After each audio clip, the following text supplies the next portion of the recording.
What's up, guys? Team Survival here. What I have for you is a Dinowrestler deck list. Um, this deck's brand new. It works really well with obviously the original dinosaurs. It has some pretty good cards. It has really good interactions with your opponent, and has I would say it's really good at like recovery and just like winning the duel. It's got like it's very unique. It's very cool. Maybe not as explosive as the other variants, but that doesn't necessarily mean it's worse. Um, a very cheap and effective way to play them. If budget is a serious like issue for you and you want a competitive deck, then this is actually the perfect deck for you. The main deck is extremely cheap, and you could pick it up in one day easily. I'll get into the profile.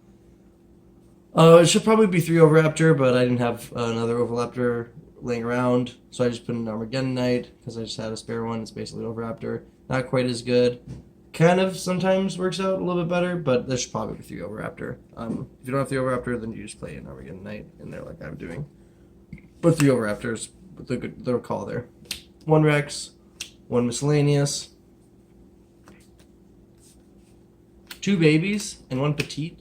And the reason why it's not 3 babies is because petite can do a really cool interaction with Lost World. And you can end up putting out Pinkertops and using Pinkertops to pop instead of only having babies and not having that option.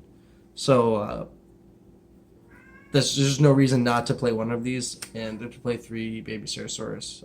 It's sometimes better. 1 Quatless, you can play this at 2, or just playing at 1 for this deck. And then 2 Tyranno. And then obviously 3 Pinkertops, the best card in like the deck involving Dinowrestlers. Has a crazy good effect for popping. Use it on itself. It's super easy to summon. This is going second variant, so you'll be able to summon it 9 times out of 10. 2 Stegosaur. He's kind of like he has pretty good effects. He's special summoned, which is very easy off of baby. You get to search, and also if you get sent there this turn and your opponent goes monster, then you can target Dinowrestler monster in your graveyard. So Stegosaurus special summon it. So like it's a pretty decent revival effect. It's just a good card, and it's level 4. The dinosaur.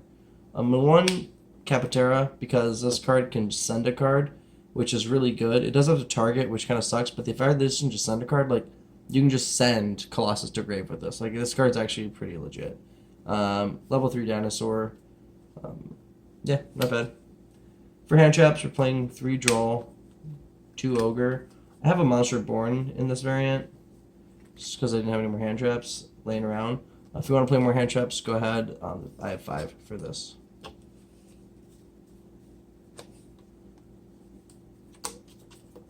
3 Dig, 2 Terraforming, 3 Lost World, 2 World Dino Wrestling. And you're never going to put this in your field spell. It's kind of a brick. You'll end up discarding it for like Unicorn or something if you do draw into it. But the reason why you're playing 2 of those is because you play 3 Foolish Burial Goods. This card's fucking really good. Like you send the World Dino Wrestling, and then you banish it from graveyard to special summon one of your your Dino Wrestlers. It's really nice interaction, and it's really good. So 3 of this is a must, and then 2 Double Evos. The 1 Monster Born. If you want to play Monster Born, then hand trap is perfectly fine. It's pretty good, especially in this deck. Good revival targets, and then 2 Called by the Graves. The extra deck I have here isn't the most budget friendly, but I will show you guys some budget options you can also play if you don't have access to some of these cards. Leopardocus, cheap. Mrs. Radiant, cheap. Cerberus, cheap. Dinowrestler, King T-Rexel, cheap. Unicorn, Sorceress.